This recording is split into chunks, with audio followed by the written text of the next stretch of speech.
Hello, I'm Severn Suzuki speaking for ECHO, the Environmental Children's Organization. We're a group of 12 and 13-year-olds trying to make a difference. Vanessa Seti, Morgan Geisler, Michelle Quigg, and me.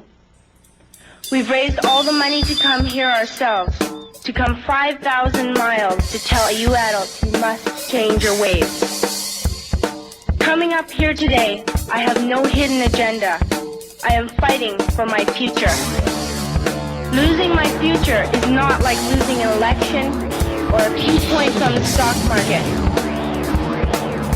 I am here to speak for all generations to come.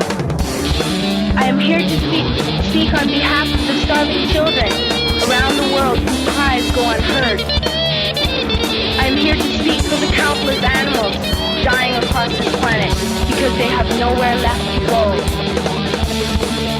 I am afraid to go out in the sun now because of the holes in our ozone. I am afraid to breathe the air because I don't know what chemicals are in it. I used to go fishing in Vancouver, my home, with my dad, until just a few years ago we found the fish full of cancers. And now we hear of animals and plants going extinct, every day vanishing forever. In my life, I have dreamt of seeing great herds of wild animals, jungles and rainforests, full of birds and butterflies. But now I wonder if they will even exist for my children to see. Did you have to worry of these things when you were my age? All this is happening before our eyes, and yet we act as if we have all the time we want and all the solutions. I'm only a child, and I don't have all the solutions. But I want you to realize, neither do you. You don't know how to fix the holes in our ozone layer. You don't know how to bring the salmon back up a dead stream. You don't know how to bring back an animal now extinct. And you can't bring back the forest that once grew where there is now a desert. If you don't know how to fix it, please stop breaking it. Here, you may be delegates of your government, business people, organizers, reporters, or politicians. But really, your mothers and fathers, sisters and brothers, aunts and uncles, and all of you are someone's child. I'm only a child, yet I know we are all part of a family, 5 billion strong. In fact, 30 million species strong. And borders and governments will never change that. I'm only a child, yet I know we are all in this together and should act as one single world towards one single goal. In my anger, I am not blind, and in my fear, I am not afraid of telling the world how I feel. In my country, we make so much waste. We buy and throw away, buy and throw away, buy and throw away, and yet northern countries will not share with the needy. Even when we have more than enough, we are afraid to share. We are afraid to let go of some of our wealth. In Canada, we live the privileged life. With plenty of food, water, and shelter. We have watches, bicycles, computers, television sets. The list could go on for 2 days. 2 days ago, here in Brazil, we were shocked when we spent time with some children living on the streets.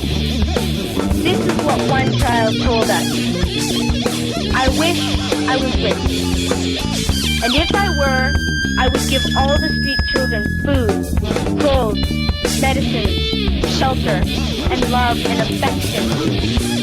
If a child on the street who has nothing is willing to share, why are we who have everything still so greedy? I can't stop thinking that these are children my own age, that it makes a tremendous difference where you are born. That I could be one of those children living in the favelas of Rio. I could be a child starving in Somalia, or a victim of war in the Middle East, or a beggar in India.